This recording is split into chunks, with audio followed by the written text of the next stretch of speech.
These are actors who risked serious injury or death all for the sake of a role, and in some cases, the damage lasted the rest of their lives. Today,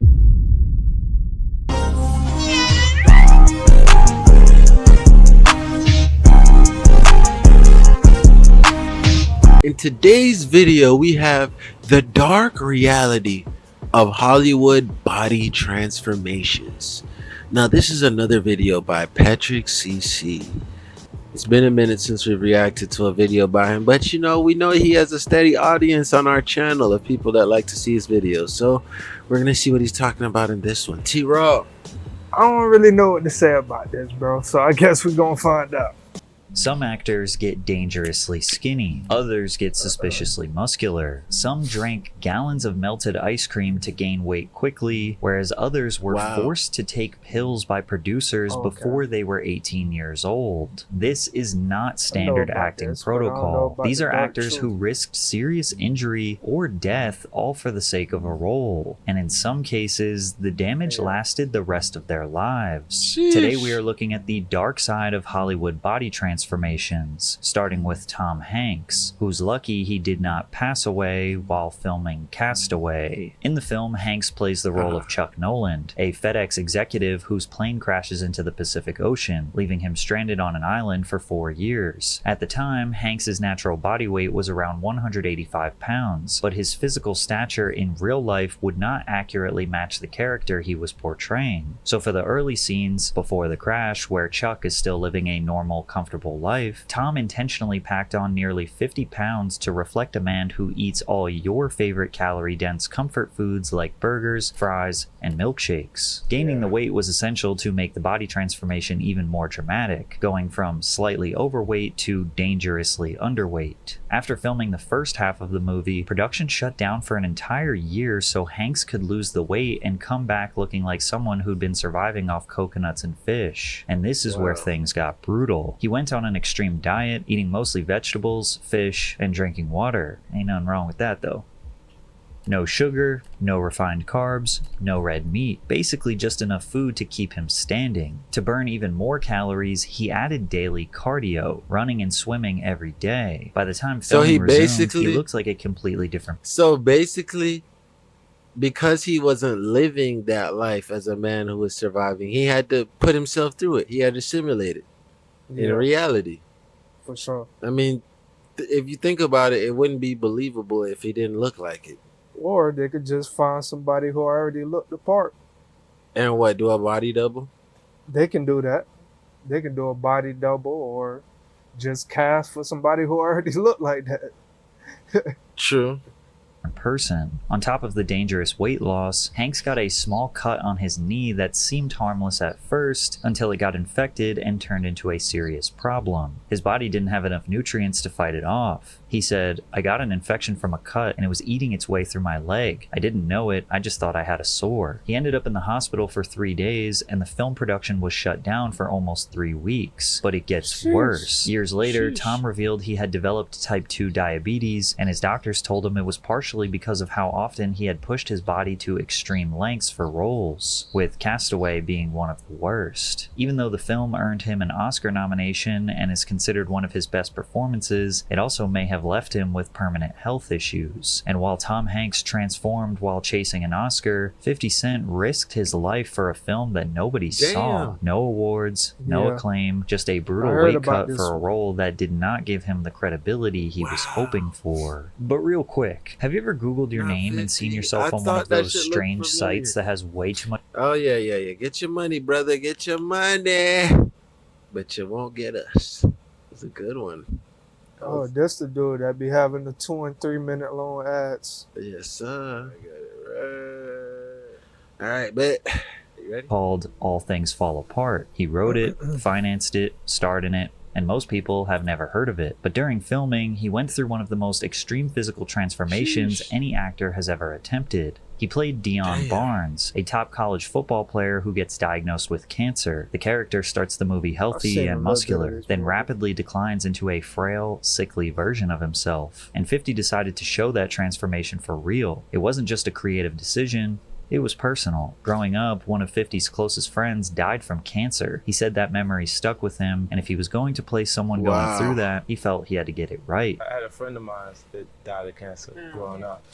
You know, so it was exciting. And when I was making the physical transformation, I concentrated on how he actually looked to me. His routine sounds simple, but it nearly killed him. Every day he ran on a treadmill for a total of 3 hours. When the fatigue set in, he'd slow to a walk, but he never stopped completely. Plus, he was doing this while barely eating anything of substance, just a liquid-only diet. No processed food, barely any calories, just protein shakes, coconut water, and unsweetened juice. With so few calories, his body burned through all the fat and most of his muscle, and the side effects were obvious. He looked unrecognizable. His cheeks were sunken in, his frame looked like skin and bones, and his eyes looked visibly exhausted. He later admitted he was constantly lightheaded and had to mentally force himself not to eat. I was starving. I would have to restrain myself. I had to discipline myself not to actually eat. When the transformation was complete, he had lost 54 pounds in just 9 weeks, dropping from 214 to 160, which may not sound extreme to some, but when you're naturally a big guy like 50 Cent, that kind of weight loss can be seriously dangerous. And although 50 took the role as seriously as anyone could, the film didn't do nearly as well as he hoped. It had a small budget and barely got distributed. After bouncing around a few film festivals, it eventually landed on BET a year later, but it received no awards and barely got any attention. And the craziest part about this was that nobody asked him to do it. The director didn't tell him to drop the weight. It wasn't in the script nor in the contract. 50 just wanted to prove to everyone that he could be a serious actor and dedicate the film to his late friend. It did not earn him the Hollywood credibility he was chasing, but it still stands as one of the most extreme body transformations any actor has ever done. People have used photos of this role to mock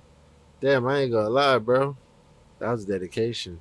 50 or troll him because out of context it could look funny, but it's arguably one of the most impressive things he has done in his entire career. And while 50 Cent pushed himself by choice, survived Judy Garland everything. was forced. Her breakout role demanded intense weight loss, grueling hours, and weight pills loss, just to function. gunshots. And what producers did to her was far darker than anyone could have imagined. Judy Garland was just 16 years old when she played Dorothy in the classic 1939 film The Wizard of Oz. It became the most iconic role of her career, but behind the scenes, it was nothing like the wholesome movie people remember. MGM forced her to do things that would never be acceptable today. From the moment she was cast, the studio told her she did not look the part. Even though she was still a teenager, executives said she looked too mature and too heavy to play a young girl. So they put her on a brutal, restrictive diet that consisted of black coffee, chicken soup, lettuce, and cigarettes. No real meals and barely any calories. And that wasn't even the worst part. MGM gave the 16-year-old drugs to keep her working as many hours as possible. To keep her weight down and her energy up, they gave her what they called pep-up pills, which were just amphetamines. And since the pills kept her wired, they had to knock her out at night with barbiturates. She said they'd give us pep-up pills to keep us on our feet long after we were exhausted. Then they'd take us to the studio hospital and knock us out with sleeping pills. On top of the pills and starvation, MGM modified her physical appearance. She wore a tight corset to flatten her chest, rubber discs in her nose to narrow its shape, and dental caps to fix her smile. The iconic Dorothy look was manufactured down to the smallest detail. Studio head Louis B. Mayer, one of the most powerful men in Hollywood at the time, would walk up behind her and place his hands on her chest to fix her posture. Judy later said she felt completely powerless. She couldn't speak out or push back because she knew her entire career would be over. And keep in mind, she was only 16 years old at the time. The Wizard of Oz became a massive hit that will be remembered for generations, and Judy's performance turned her into a star, but it came at a cost. The same pills that kept her working as a teenager became a lifelong addiction. Judy Garland tragically died of a barbiturate overdose at just 47 years old. If she never did The Wizard of Oz, she might have never become a Hollywood star. Then again, she probably would not have died so... VHS copies of the movie. You could see what looked like a munchkin actor that hanged themselves on the set. Oh my gosh. Damn. Nah. Hope that was in GTA. Young. We've seen actors rapidly lose weight by basically eating nothing but air, and then there's Rob McElhenney, who ate a ton of ice cream to make himself look like a slob. Again, nobody asked Rob to do this. His inspiration came from watching the legendary sitcom Friends. As the seasons evolved, the entire cast seemed to level up, appearing better looking due to larger paychecks to consume healthier foods, afford dietitians, and the pressure to maintain Hollywood beauty standards. Rob thought it would be hilarious to have the opposite transformation as his show, It's Always Sunny in Philadelphia, got more successful. And I thought I'd never seen a show in which the characters or the actors specifically tried to look worse as the show progressed. And I thought that if there was ever going to be a show in which that would make sense, then this one. And gaining 50 pounds. Rob discovered the secret to gaining weight: drink as many calories as possible. I would have my assistant in the morning go out and buy not a pint, but a gallon of ice cream. And he would put it out on the counter, and I wouldn't eat it until 4 o'clock in the afternoon because it would. This man did my method right there. That's how I used to do it back in high school, boy. I told you I used to eat ice cream all the time. Yeah. I used to drink that motherfucker like a milkshake. Yeah. Only way you can do that, you get the ice cream. My mom used to hate me, bro. She would buy ice cream. And you'll leave it up for it to melt. To melt. Yeah. And then I would just put back in whenever I couldn't finish.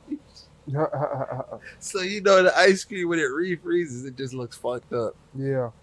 Oh man. So she would know every time she like, you drink it. Melt, and I would drink it. You would drink melted ice cream? Yeah, because you can drink that many calories a day. You can't eat that many calories. At least I can. He started having chest pains, and his doctor begged him to stop attempting to gain weight. Really? Bro, I used to do that shit on the regular. That was a weekly activity. I didn't. All right, so what y'all have to understand about me back then, when I was in middle school, I was diagnosed. Well, from when I was 8, I was diagnosed. Long story short, they gave you meds that, like, you know, take your appetite away. Adderall used to be me, bro. Growing up, I used to take Adderall. I couldn't even eat food. I would just throw it up. Yeah. You feel me? And I would get the Vyvanse during the week, and it would take my whole appetite away. So when I would be, you know, the only thing I really craved a lot as a kid, I had a sweet tooth. I used to like ice cream, cookies, cake icing, you know, shit like that. So I'd be like, nigga, if I can't eat during the week and I don't got to take the pills on the weekend, I'm finna enjoy what the fuck I want to eat. For sure. So it used to be a lot of binge eating, bro. It wasn't normal and it wasn't healthy. So don't be doing that, y'all, but you'll gain a lot of weight fast. I used to put on like 20 pounds on the weekend, bro. And then lose it all during the weekday. It used to be so crazy. Yeah. Not the IT guy 033 says, my sister who takes Adderall, but I remember taking it when I was first diagnosed with ADHD, and it not helping much, it made the symptoms way worse for me. Facts. Yeah, Adderall is terrible, bro. However, it paid off because Fat Mac produced some of the funniest moments in It's Always Sunny history. What is your confession? I'm fat. Oh, what's up, bitch? I did it. I'm 200 pounds. I'm as big as my avatar. I'm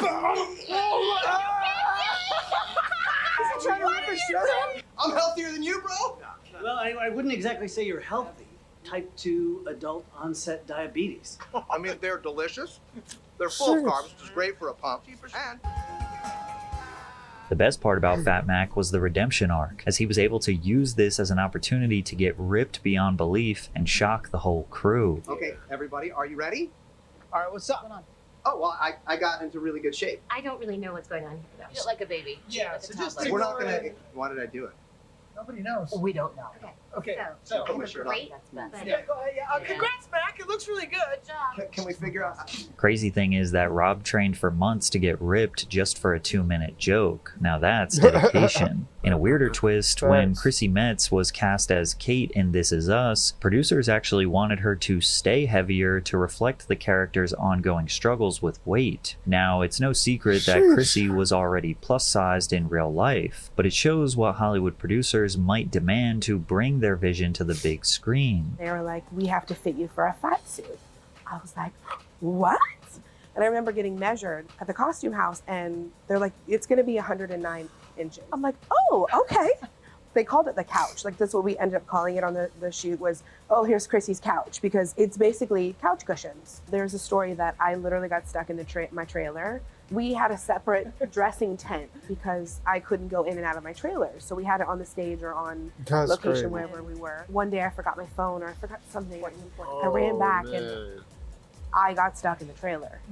And I thought, who's going to find me? And this kind of begs the question if actors actually need to change their bodies. With CGI and a little bit of movie magic, anything is possible. And some actors straight up refuse to make a drastic change, like Robert Pattinson, who took a different path when preparing for The Batman. Damn. Robert deliberately avoided the intense bulking routines typical of superhero portrayals. In a 2020 interview with GQ, he said, "I think if you're working out all the time, you're a part of the problem. You set a precedent. No one was even doing this in the 70s. Even James Dean, he wasn't exactly ripped."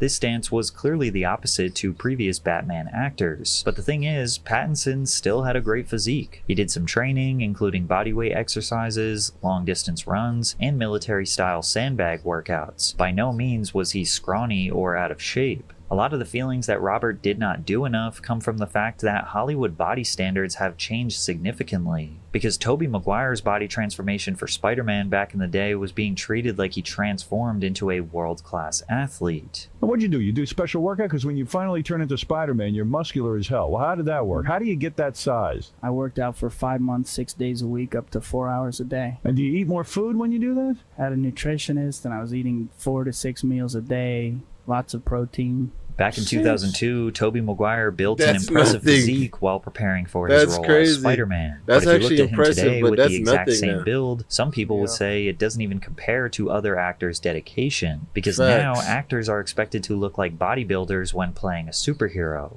And look, I'm not making any accusations out here, but there are tons of credible resources on the internet that suggest that some of your favorite actors are out here doing a little jabby jab to get that Terminator look they so desperately want. So when Robert Pattinson showed up in The Batman with a body that looked, well, naturally attainable, people wanted to criticize him. As a bodybuilder and steroid user, I find it pretty criminal how widespread the usage and denial of usage of Oh my, I'm gonna try to force niggas to take PEDs, bro. Is this what it's coming to? Now we're gonna try to force niggas. I hope he just seen this and was like, nah, bro, PEDs is in Hollywood. It puts in a lot of effed up body image issues, and then they go on and do news stories about X, Y, or Z workout or diet or trendy fitness thing that helped them achieve their goals. Meanwhile, they'd be looking very different without the large amounts of PEDs they're using. Actors don't necessarily need to be jacked to play the role, because Batman is the world's greatest detective, and that alone is enough to tell his stories. Although if you put Robert Pattinson's body next to Tobey's from 2002, it's not that different, but one was called jacked while the other was criticized. It just goes to show what used to be impressive is now considered the bare minimum, and what used to be the bare minimum doesn't even make it past the audition. And while some questioned Pattinson's dedication, Christian Bale went so far for his role that it nearly killed him. When people talk about actors transforming their bodies to the extreme for a role, Christian Bale in The Machinist always comes up. In the 2004 film, Bale plays Trevor Resnick, a factory worker so plagued by guilt and paranoia that he hadn't slept in a year. Obviously, a guy like that would not look too healthy, so instead of relying on CGI or special effects, Bale decided he'd actually become that guy in real life. He dropped down to an insanely low 120 pounds, which is scary considering he's 6 foot tall. That's the kind of weight that would put most people in a hospital bed, not on a movie set. His diet wasn't just restrictive, it was borderline starvation. For months, he survived exactly on 1 can of tuna and 1 apple per day. No processed sugar, no real fat, basically zero nutrients. To keep hunger at bay, Bale smoked cigarettes constantly and chugged black coffee just to have enough energy to stay awake. He initially wanted to push it even further to around 100 pounds, but the producers had to step in because trainer at Planet Fitness and starting my own fitness journey. sheesh. Hey man, that's good, bro. That's good. I'm actually happy to hear that. Brother, if you want a personal training fitness plan, bro, just hit me up, bro.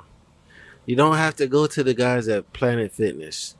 Let me tell you one thing I've learned from working at every gym. The trainers at the gym don't get paid enough, bro. They take such a big cut out of whatever money you're about to pay them. The gym is, you're basically paying the gym, and you're already paying the gym for a membership. You know what I'm saying? So the trainers, the percentage that they're getting, they're not gonna care and be as invested. It's more like a sale to them. So their niceness, their friendliness is all catered around, all right, I just need this guy to, you know, either sign up for more sessions and keep this shit going. I will say that the training space, bro, it's kind of tough. It's tough, bro. You got to find people who really care about you and authentically want to see you grow in your journey. Like, you're a beginner. So I would say if you hit me up in my DMs, I don't know if you see my training page, Maddie, but if you hit me up in the DMs, I'll send you some training posts. In fact, you just motivated me. I'm coming back on IG with my training routines and everything. Thank you, Maddie. I've been slacking, bro. Summer's already here. For sure. Fuck. They thought he actually might die. He changed so drastically it makes anyone else who lost weight for a role look like they did not even try. He lost all muscle mass, his skin became paper thin, and his bones stuck out in every scene. Bale later described it as feeling like his body did not even belong to him. He was so malnourished that he'd sometimes zone out and completely forget where he was while filming. Even basic tasks like standing up or walking up a flight of stairs became exhausting. He said, when you're so skinny that you can hardly walk up a flight of stairs, you're like this being a pure thought. It's like you've abandoned your body. The drastic weight loss left Bale visibly emaciated. Immediately after filming Wrapped, Bale faced another body transformation challenge. He had to rapidly bulk up to 220 pounds in just 6 months for his next role as Batman Begins. Although The Machinist wasn't a major success following its release, Bale's physical transformation turned it into a cult classic, earning him a reputation as one of Hollywood's most extreme method actors. And we all know that method actors are so incredibly dedicated to their roles that they can often go insane, even potentially losing their lives for their art. But if you want to hear more about that, check out this video. That was another good video by Patrick CC, man. What I will say by that boy is he always comes with some real interesting topics. T Rizzle. Yeah, this is a perfect example of selling your soul for fame. You feel me? They could have denied these movie roles at any point, but they chose to go through with it because of the reward. You feel me? They knew they was going to get exposure, and they knew they was going to get the money. I don't really like your take, Trent. I'm not gonna lie. You know what I'm saying? My take? I'm a man that likes to push the body to the extreme. We don't know how far we can take certain things. Is it a health risk? Yes.